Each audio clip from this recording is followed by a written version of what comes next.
Welcome to Threads of Enlightenment, a podcast devoted to helping you overcome challenges in your life that prevent you from becoming the best version of yourself. Each episode features interviews with people from all walks of life about their journey of self-development and the principles they utilize to overcome their fears to achieve their desired outcome. Ready to be enlightened? Here's your host, Ken Primus. Welcome to another episode of Threads of Enlightenment. As usual, it is my honor to welcome our guests because I know they're coming with a couple of things I deem very expensive, their time.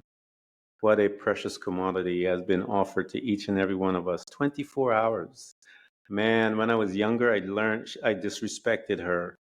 But as I got older and saw who she was, I learned to honor her, respect her, and I fell in love with time.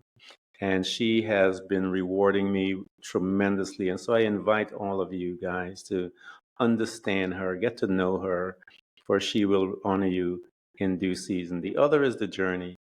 The journey is a powerful creator.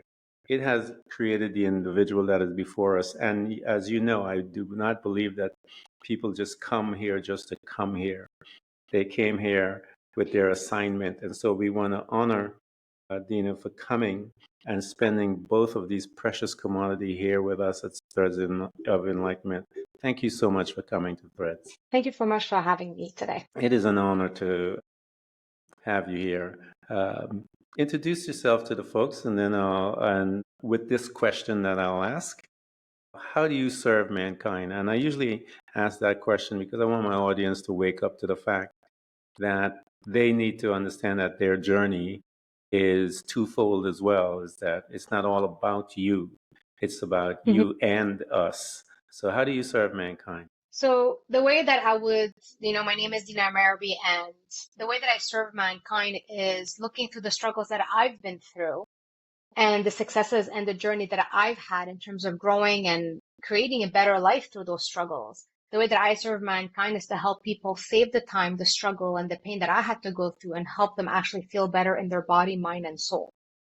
My struggles came from my body image struggles. My struggles came from having anorexia, binge eating, and even being in emotionally problematic business life and also relationships. And despite the struggles that I've been through, I'm still able to be here today, thriving and still learning and still improving my life. And the way that I serve is showing people what's possible when you choose you as a center of your life. I love your crystallization of your vision and your assignment. It is perfect.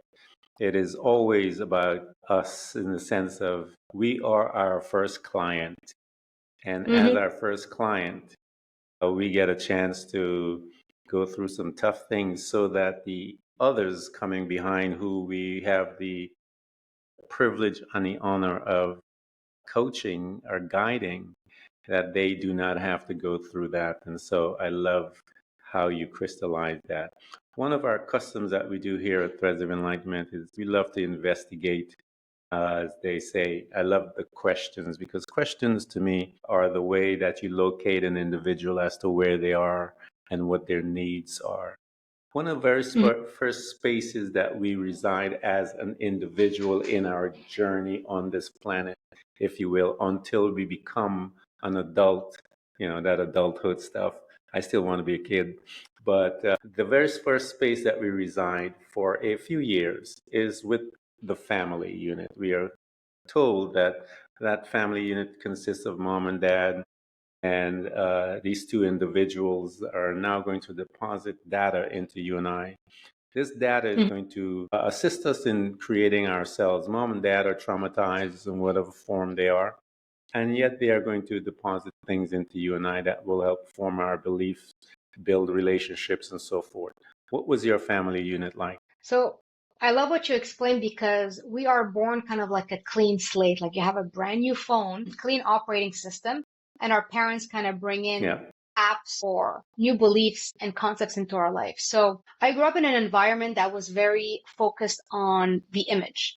My family was in the fashion industry. All my siblings were slim and tall, and I was that little chunky girl that was actually born at 12 pounds, which I know is actually a heavy baby compared to the standard 6 pounds.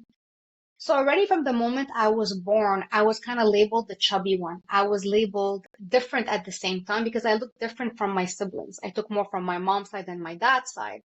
So as I was growing up, even though I had if you look at my pictures, I'm like, I had a normal physique, but if you compare me with my siblings, I looked larger.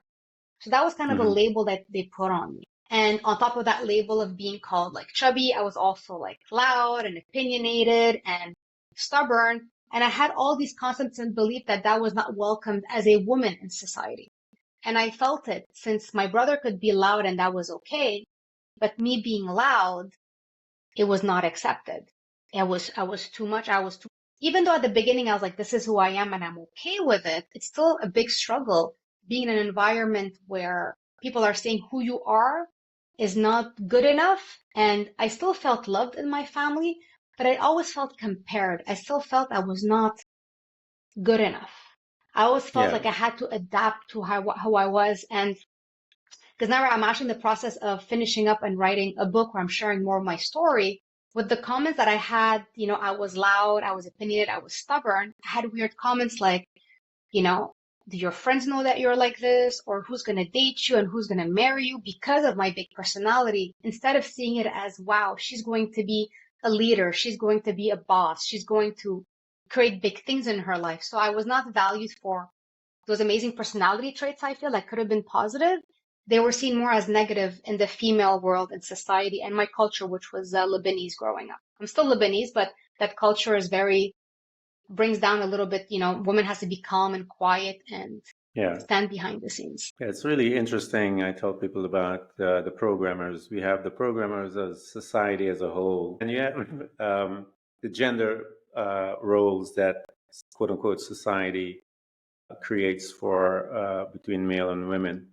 And then within the Mm-hmm, family, you also mm-hmm, have the family dynamics programming mm-hmm, that also comes into play. And we, as sponges, as clean programs, clean phone, if you will, are in this mix and we are receiving data consciously and subconsciously. And here mm-hmm, you receiving your data consciously and subconsciously, you are making judgments, you're making perception based on those conscious programming that are happening around you. And here's this young girl already looking at the explicit separation between male and female based on their performance. One can be loud. And as a woman, that's what you had stated, as a woman, here's this young individual seeing this already mm-hmm. and holding that to her chest, if you will, as she embarks on her journey. As you're moving through your life and you're getting older, how did you relate to others? Because it becomes important, as I said, our relationship begins to form, I believe, all of these different things. What was your relationship outside of the family? We know the pressures of the family. What was your relationship like outside? Relationship in terms of how I was Friends. viewed, how I lived my personality. Yeah, how were you relating to your friends? How were you creating, making friends? What was your conversational style like? Mm-hmm. And relationship style as you are developing and creating relationships? So with that family dynamic, for sure, there's various comments, but if I look back younger, because I moved a lot when I was young, from the age of like 0 to 9, we moved countries 3, 4 times. So there was Hmm. something there that as well had an impact on me. But if I look before we actually had our first move, I was actually the leader of my friends. I was the strong one in my friends. I was the one that was the most social one in my friends. So in certain environments, I was actually seen as a positive thing among Hmm. my girlfriends, of being that leader, being that strong person. But still, there's always that little thing of teachers and certain people still finding I was too much as a girl, but boys were okay to be loud and, rough play, but women weren't allowed to be loud and rough play. But so with my friends, I still felt I could be more myself. But I feel there was a point as I'm going through, like, as a teenager, there's always a part of me that was a little bit reserved every time that I moved because I was like, what if they're not going to be liking my personality because my family kept making little comments here and there? So I found myself more of an introvert, even though I'm actually an extrovert. And that changed as I progressed, as I did my own healing. That's when I went to like college, university. Then I was able to go back and become myself again. But from the age of, let's say, 5 to 17, 18, I actually became more of an introvert, weirdly enough, because of those comments. However, I was the most extroverted one in my group of friends. Yeah, it's always fascinating to me why I start, Dina, why I start with our childhood and progression, because it's amazing what we do to survive, how we change our personality, and this is where the actors, I tell people, the different roles that we play in life. And as one dies, then there's a transition. And so here's this young girl, extrovert, but has to now create a new character in order to survive, so that she can make it onto her next phase of development or exposure from out of the family. When you were looking at college, let me ask this question as to what field did you pick and why did you pick it? Because you have these personalities within yourself, the extrovert and the introvert that are there. Who won when it came to deciding which college and what field did you pick? So I like what you say, but in terms of acceptance, and if I look in terms of being extroverted, the big word that would come out for me is freedom. Being able to be myself, I need to find a profession that kept me free. So what I found surprising, because I graduated being a registered dietitian. I'm no longer right now a registered dietitian, but I actually did the schooling for it. And the one reason why I went into that field was because there was actually a health fair happening in college. And then you went to different people. I wasn't really sure where I wanted to go because I felt I was going to go to med school, but I didn't feel I was going to get in. Then I met this dietitian and I was like, what's your job? You just calculate calories and tell people to lose weight. She's like, no. Yes, you can be in clinics, you can be in hospitals, but you can be on TV, you can write cookbooks, you can go speak on stage, you can do your own contracts, you can be your own entrepreneur. So the extrovert in me like came out because it gave so many options. So yes, I do care about health and nutrition because I was struggling with anorexia and binge eating at that time.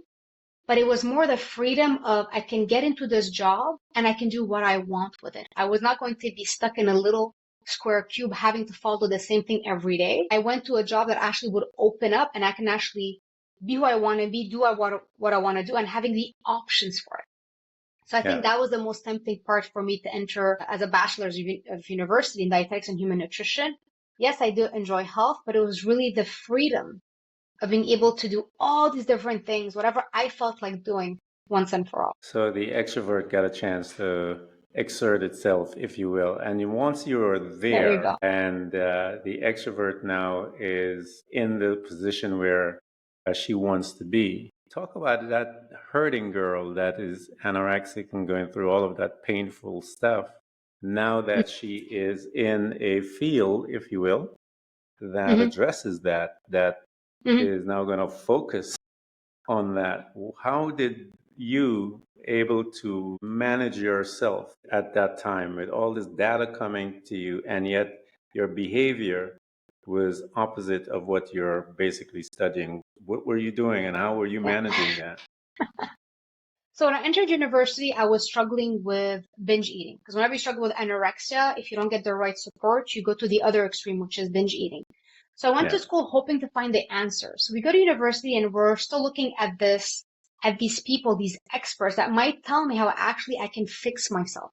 Because I know binge eating is not healthy, and I was gaining weight and I was not feeling good. And I was looking at this person, at these teachers, as this program, as like the answer, the solution to my problems. However, despite my 4 years of schooling, I still struggled with my eating. I'm like, something is off. So again, I felt I was broken. I felt that I went to the top schools. I had amazing teachers. I followed what they told me, and it's not working. So I'm broken. I'm not worthy. I will not change. So that's how it was when I graduated university.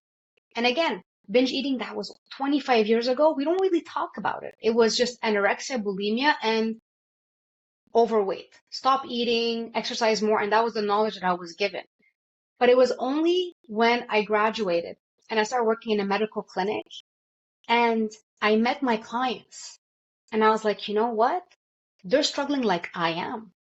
Mm-hmm. I didn't feel alone anymore, but nobody's talking about it. And I remember they would tell me, they're like, I see my doctor. They tell me eat less, move more. It's not working. I go see a therapist. They're like, you're not under a medical or mental health diagnosis. We can't help you. So then they came to me. They're like, what do I do? And seeing these people struggling and having the same pain as me, same struggle as me, I was like, I'm not broken.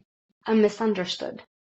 And Yeah. because of that journey of seeing the broken system that I had at university that didn't tackle my struggle and seeing the clients struggling with that, I told myself, okay, the way that I can actually succeed is thinking outside the box, not looking at these people as the know-it-all. They're not necessarily the experts because it's not working. And that's when I Yeah. decided to be the extroverted self, being the person that breaks the rules, being allowed doing things in her own way.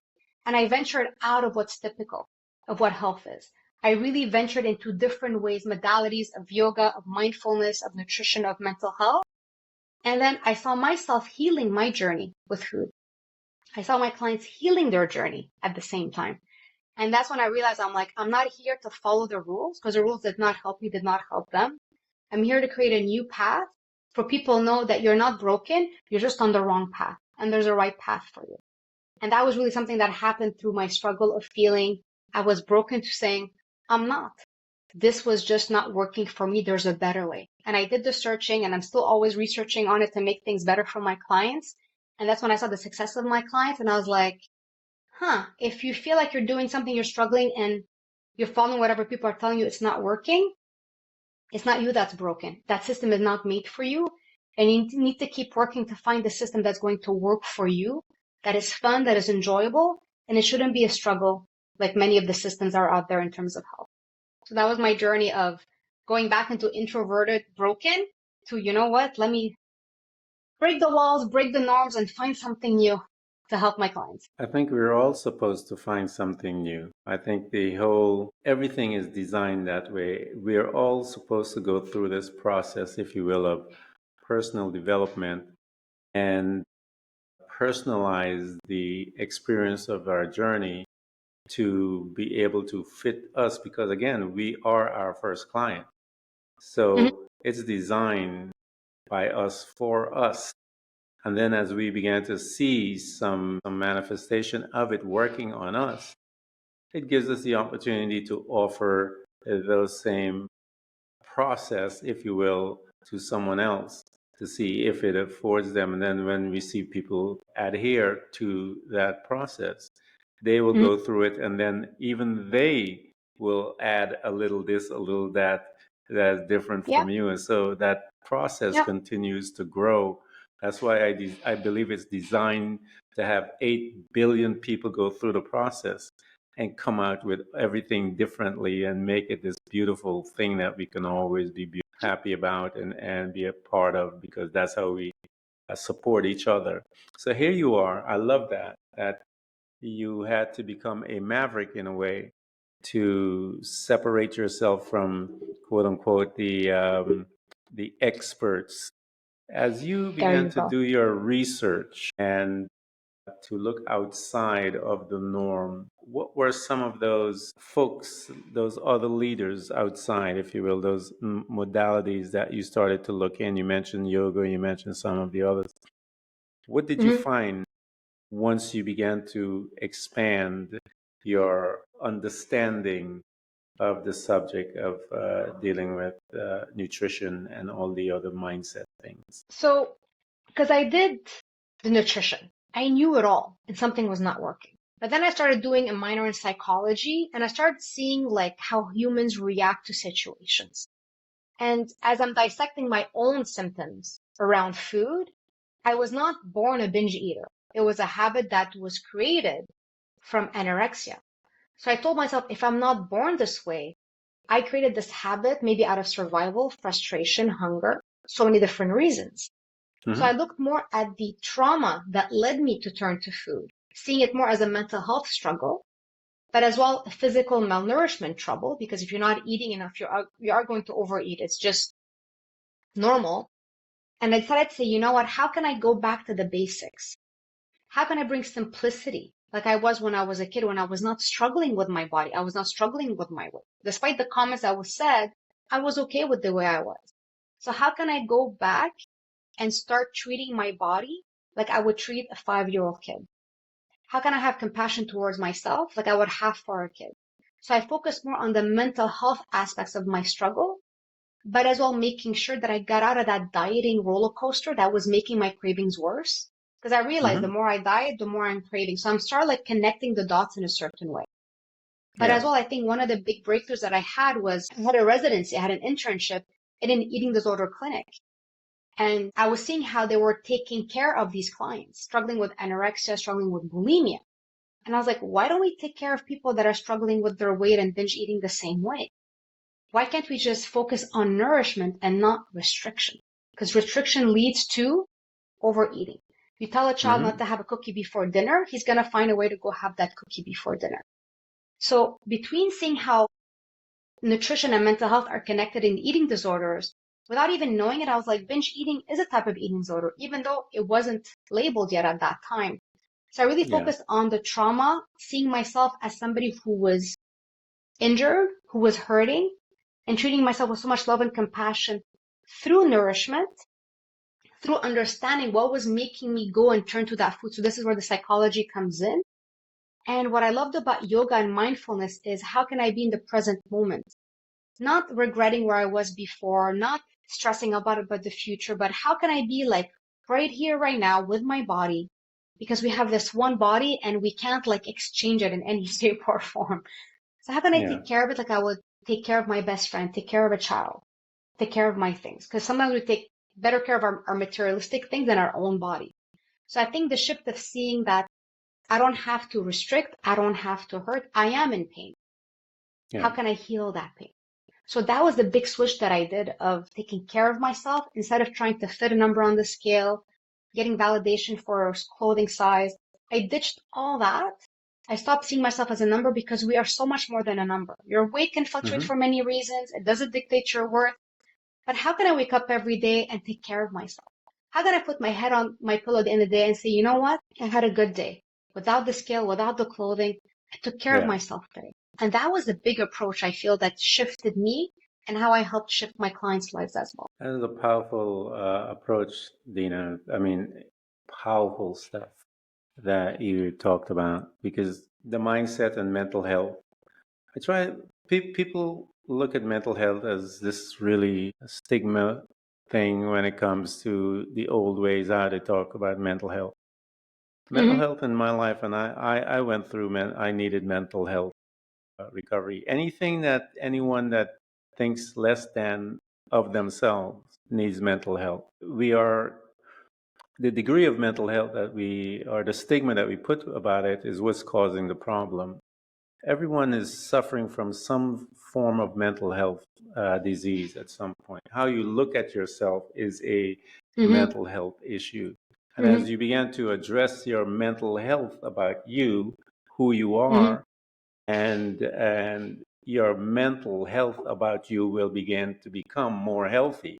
But we all suffer from a mental health disease at something. If someone is suffering from financial lack or whatever, he or she has a mental health about their finances, and they need to learn how to become healthy about it. I try to tell people to be kinder to yourself when someone says that.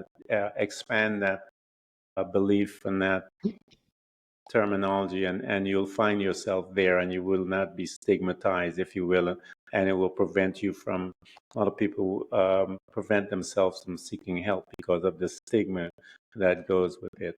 But I love your approach, how you began to dissect all of it. And you mentioned one of the most powerful things that one can do in their life when walking that journey is learn to be present. That is how we are to exist. In the past, you have guilt, you have shame, you have a bunch of other stuff back there. that is will come on you and hug you and be a part of your life if you continue to live there.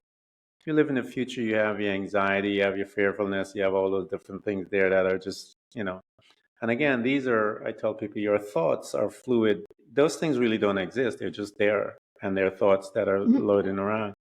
But when you're present, you're dealing with the current situation. You're dealing with you. You're dealing with you. You're not dealing with anything. And when you're there is power. Everything that you need is right there. You just have to remember to stay there. And that's the journey. It is one of the most difficult things to do in a life is to stay present. So here you are applying powerful principles within your life and you're seeing the results happening. You're adjusting your mental focus. You're incorporating yoga and all of these different things within your life. I know yoga will introduce you to breathing, all those breathing techniques and different things, mindset control, getting in touch with the subconscious mind and learning to be governed by the subconscious mind, a whole bunch of stuff that you're doing as you're there. As you're introducing all of these modalities in your life, which ones began to become more of an impact in your life?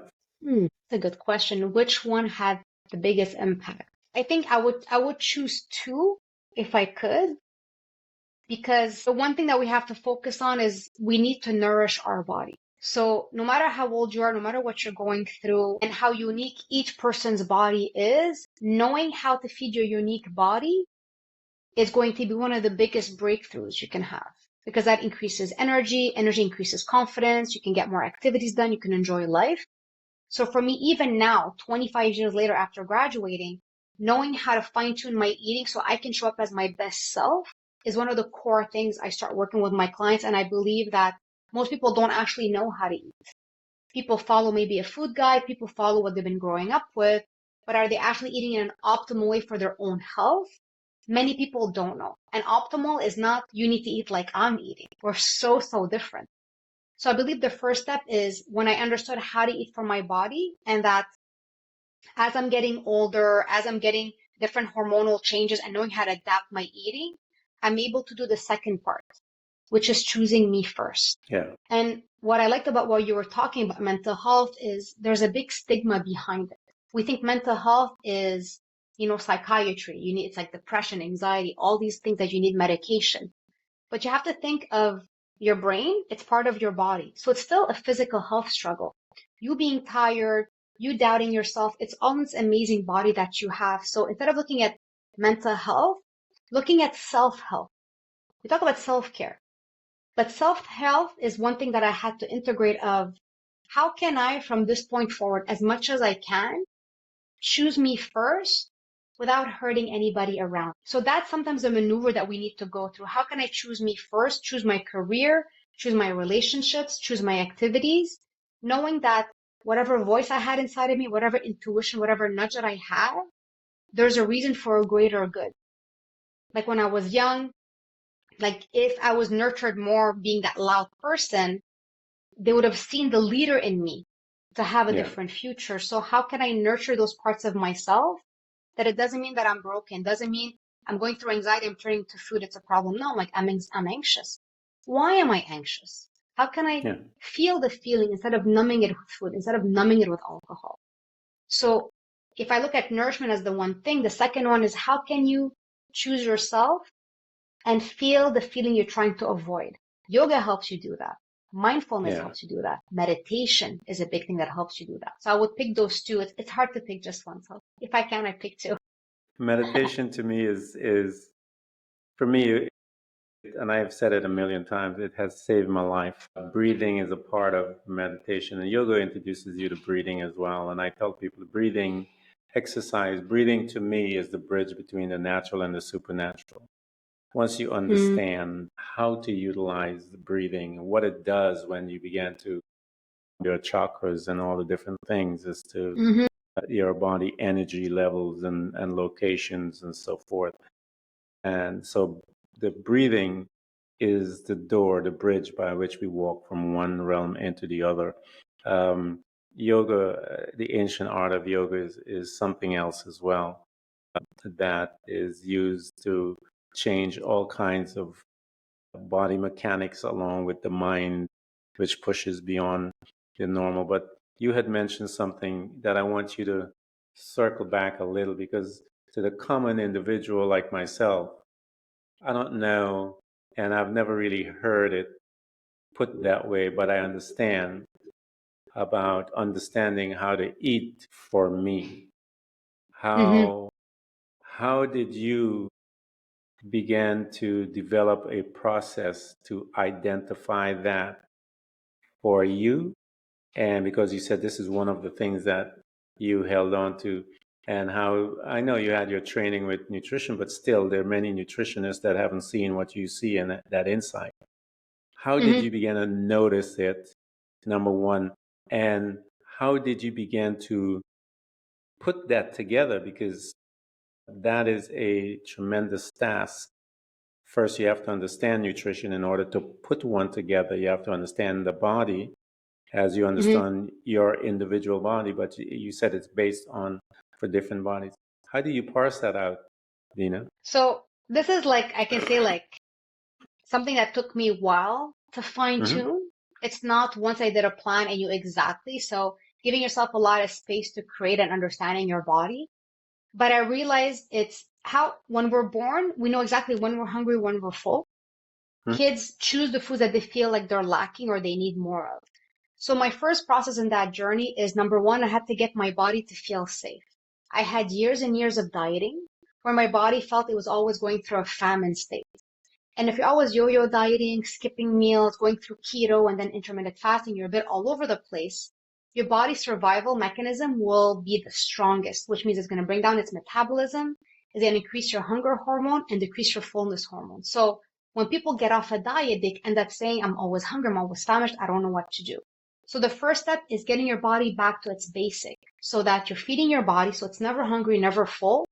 So it comes out of the survival mechanism. Mm-hmm. When your body comes out of its survival mechanism, then you can go for like phase two of being curious of how does your appetite change during the day? So for example, for me, I'm hungrier before noon and I'm less hungry in the afternoon. So I allow myself to eat more in the morning and eat less at night. Now, again, it's not a choice. It's exactly Yeah. how I feel my body needs to be. And then you have to bring curiosity. You can't measure your portions, follow things specific. It's allowing yourself, once you bring that safety, that your body's nice and calm, never hungry, never full, you're like, okay, now let me see how my internal metabolism is during the day. And bringing a concept of curiosity, you'll end up seeing, oh, maybe I do need a bigger breakfast because I'm hungry an hour later. And maybe I need a Yeah. smaller lunch because I want to work out after. So you adjust a little bit your eating according to what your body's telling you. And this is where yoga, movement, and mindfulness comes in, because it's hard to listen to your body if you don't take time to sit Yeah. and be with your body. And what's interesting after that, and that happened to me more in my 30s, I realized I was developing food inflammation and I didn't know why. I had gained weight for some odd reason. I was always swollen. And I kind of said, okay, how can I, again, take a step back, rebalance my system? Even though I was eating well, I was like, something is off. And I started being curious of writing down what I was eating. And I was like, every time I eat this food, I'm swollen. I wasn't angry. I wasn't hating it. I was like, okay, as I'm getting older, I might have food intolerances that happen, and it is okay. And being okay with that, some people struggle with it. I developed intolerance to gluten after I caught a virus. So Yeah. I was angry at it, but then I was like, being angry is just hurting myself. I was able to understand my symptoms because I have that spaciousness and that awareness as an expert in it. And then I started Yeah. adapting my food so that when I ate, I feel good, because you should always be feeling good after you eat. You should feel light. You should feel like you're able to exercise every time. You shouldn't feel stuffed, bloated, exhausted. That's when you're out of tune with your system. So it is a whole journey. So I tell clients, like, it can take years for you to figure it out on your own, or you can really like trim the time down by actually working with an expert who is able to have that bird's eye view like I do with my clients. And being in the field for 25 years, I'm able to pinpoint very fast what's happening. That you need to get Yeah. your body out of starvation mode and make it feel safe. And then you need to kind of connect to your internal eating clock to know what is your optimal eating time, because everyone is very, very different. And then the third step, you have to see, are there foods that your body does not appreciate? Not your mind. Not saying, oh, Yeah. sugar is bad, gluten is bad. Oh, it has nothing to do with that. How does it feel in your body? When you eat that food, when you sit in it, how does it feel? And that's why connecting to your body through yoga mindfulness helps you in this amazing third step of knowing how you should eat for you and only you. I love that. And all of you guys that are listening, and I always invite my listeners to learn to transition into a hearer. If you guys heard what she said, I believe it will free you. She gave us a master class, if you will, in how to deal with one's body, mind, and spirit. And so I suggest that you guys go back and hit that rewind button and begin to hear what she says, all of you that are struggling with your weight. She has some insights, but we're going to provide her stuff so you can have access to her. And call her up, guys. Call her and bother her so that she can assist you Connect with guys. me. Would love to support. Yeah, so we will provide that. So you got your process. You saw it working with you, and talk to us about that first individual that you said outside of you. You're the guinea pig, and so you're looking at this other individual with this salivating look in your eyes and on your lips, and you're like, I want to try this thing out outside of me. When you did that, and you began to see something, talk to me about that first one outside of you, when you began to hear those quote unquote testimonies of, oh, heck yeah, this is working. And how did you respond to that? Like the first one is hard to remember because that was like 20 years ago. It's been quite a while. Yeah. But I still remember of the big thing that helped them is they're like, I am not alone and other people are going through that. So they kind of like decompress from their stress. Yeah. And I remember as they were adding in the changes and the overeating was going down, their binge eating was going down, they felt more energized, they felt they're getting clearer. And then were able to do the emotional work that was leading them to turn to food when they're stressed. So Yeah. if I would say one thing, it felt like they decompressed in their stress.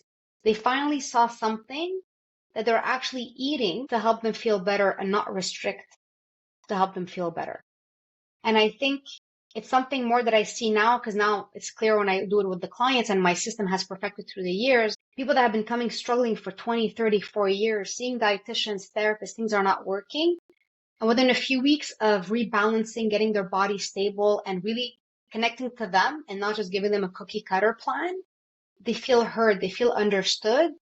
And when they're like, I'm eating more and I'm binge eating less, they're like, that was a solution. Food was never the problem. I just had the wrong system as I was doing the work.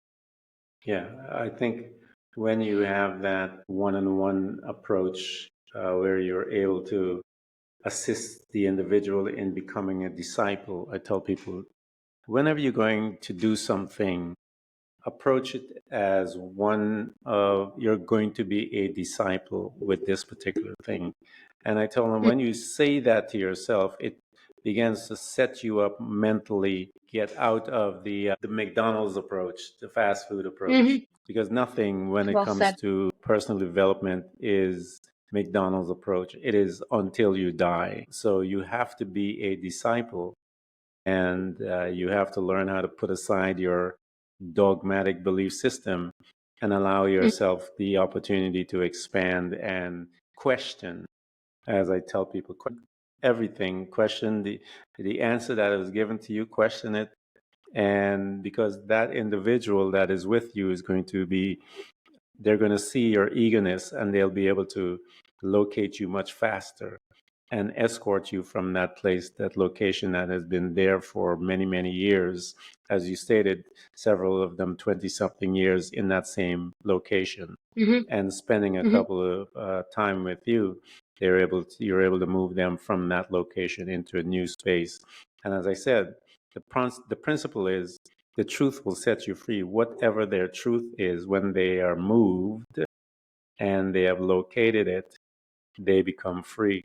And your truth is that each one of them, you look at them and you create a program for them. And For them. that is powerful because they feel now someone, as they say, someone is seeing me.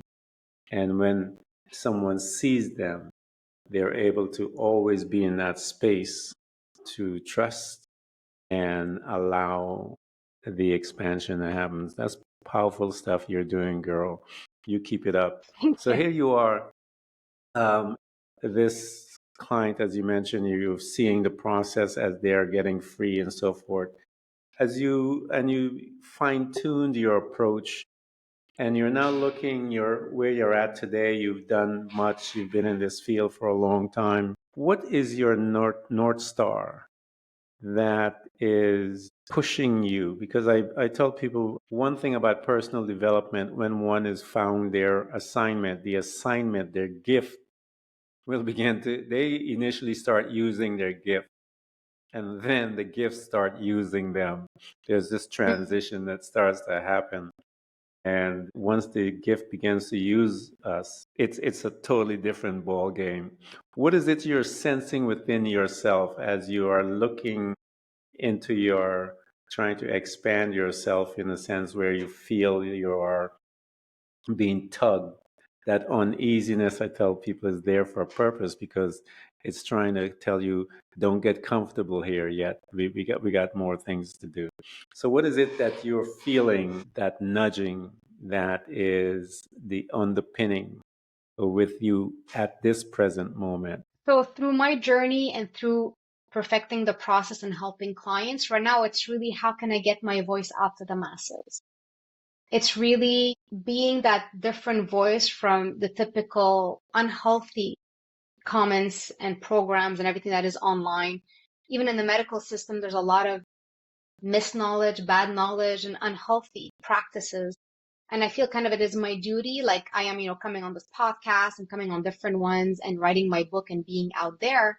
It's really how can I spread more and more the message so that every time somebody watches one of my videos, let it be one person, I create that ripple effect that they see things differently, that they feel they're not alone, they're not broken, and there's a different way. And it's for me to lead by example, challenging myself to being out there, spreading my voice, spreading my message.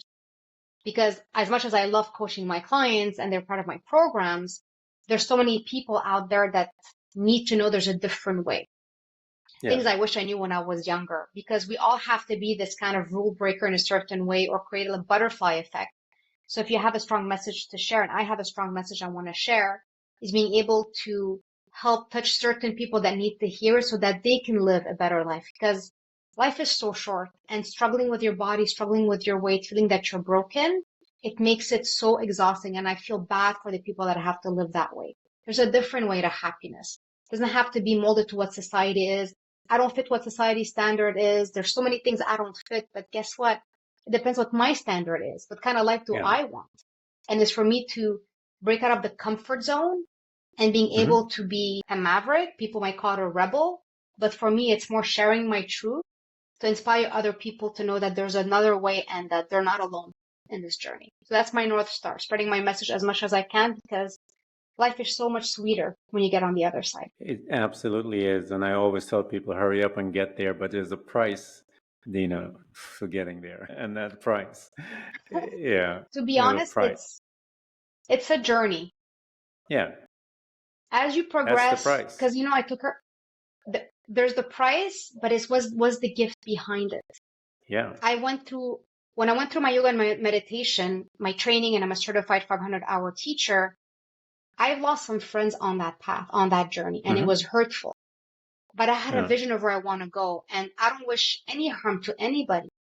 But when you start taking care of yourself, you realize who is actually around you. Are they there to uplift you to become a better version of yourself? Or are they there to keep you down so that they can feel better? And then it's a choice. It's hard. It's change. But then you surround yourself with even people that are more aligned to you. So it's seeing it as some people are in your life for a purpose to make you realize certain things. But at one point, we have to wish them farewell and goodbye. It's a hard journey. But then it's how can you create space to actually welcome more of those people that are aligned to you. So there's ups and downs, but it's always up in the end. Well, everyone has to find their tribe. Not everyone that is in your space is a part of your tribe. Mm-hmm. And we assume that everyone that is in our space is a part of our tribe, but that's not true. Even your family members doesn't mean they have to Even your stay in your family tribe member. either. Your tribe is your tribe. You will know when you get there. One of the things that you will lose always when you are beginning to set up boundaries is people who have always violated your boundaries. And Perfectly said. because when you are setting them up and they recognize that they don't have that authority or that power over you anymore, that's when you're going to have those wonderful conversations and name calling that they're going to give to you and tell you all kinds of stuff. But all you have to do is recognize that your boundaries, this individual is not a part of your tribe because they are with you because of selfish reasons, and you just part. There's Mm-hmm. nothing bad about it. It's just that they are not a part of your tribe, and so there's no animosity from you, and you're able to move forward and go on with your life and wish them the best that they can. Any one of you guys that have been listening, we're going to provide everything for you guys to get to her. I actually love her approach. I swear I love her approach. It is the finest thing I've heard so far. I've interviewed hundreds of people, and That I've means a lot to me. interviewed Thank you. many that have been in this space that you're in, and I haven't heard that approach. So I like it. I see the value. I understand what you are doing. And so we will do the best we can also to help you out there, to get you out there. And I'll talk to you about something after we hang up. So guys, again, we're going to provide everything for you guys to get access to her so that she can assist you. And one of the themes that she's been saying from the beginning of this conversation, you are not alone. You are not alone. Remember that and get in touch with her so that she can help you. There's training, there's all kinds of stuff that she can provide you with, and so that you can get out of where you're at and strengthen who you are and get familiar. Dina, thank you so much for coming to Threads of Enlightenment. Thank you so much for having me. It's an honor, man. Absolutely. And you keep plugging. I love that approach, as I said. And you got it. Well, it's whatever I've gone through, I'm trying to see the cup as always full. I don't see the cup half full, half empty. It's always full.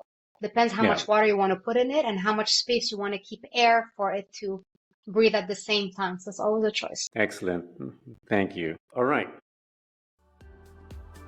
Thanks for tuning in to Threads of Enlightenment with Ken Primus. Hopefully you're now feeling more empowered to overcome the challenges in your life, whatever they may be. Share that inspiration with others by telling them about this podcast, rating it, and of course, remember to subscribe so you don't miss a single episode. For more connection, you can find us on Facebook and Instagram by searching for Threads of Enlightenment. Until next time, stay enlightened.